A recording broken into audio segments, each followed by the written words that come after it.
Tonight, some neighbors in a San Francisco community say they're seeing too much concrete in their concrete jungle. They say it's become an eyesore. Now, as Lauren Toms reports, they're fighting to bring more green to their streets.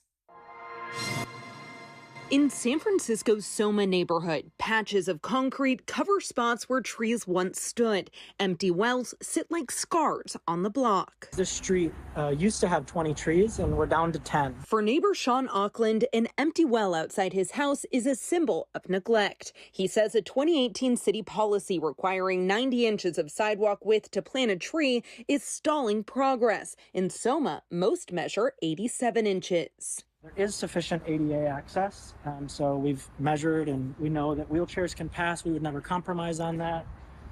But unfortunately, the result is in some cases we have these empty wells that become blighted sites of our deteriorating neighborhood. And in other cases, the city's actually filling them with concrete.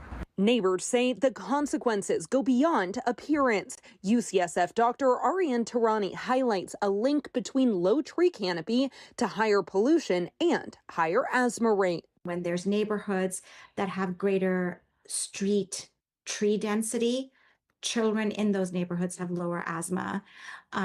And then, of course, there's reduced asthma hospitalization. So when you're also looking at tree canopy, more tree density means less asthma for hospitalization. According to Breathe California, the Bayview, the Tenderloin, and right here in SOMA all have some of the highest rates of asthma in the city. And city data shows those same neighborhoods have the lowest tree canopy, less than 3% compared to a city average of 13% and a high in McLaren Park of 40%. Sean claims the city has misdirected a $12 million grant meant to increase tree canopy in the areas that need it the most. But the Department of Public Works disputes that. Just a few blocks away at the city's street tree nursery, David Moore says the city must get grant funding for more trees that are later planted in areas that need it most. But they face hurdles, not only for funding, but also for space and sustainability. Not only do they need rooting to grow into, but they also need to be able to suck up moisture like straws, especially if there's 6 months or so of no rain in the middle of the summer.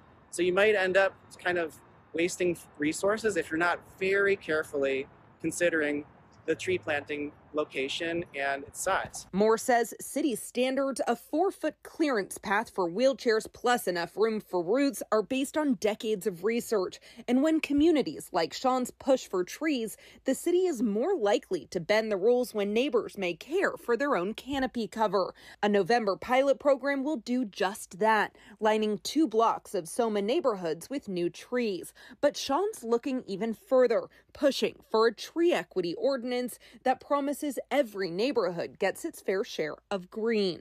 We don't believe this is a political issue. We believe this is a public health issue. In SOMA, neighbors say this fight is about breathing easier and putting down roots for the future. Meantime, the city plans 3,500 new trees in low canopy neighborhoods, including Bayview, Hunters Point, the Tenderloin, and the Mission.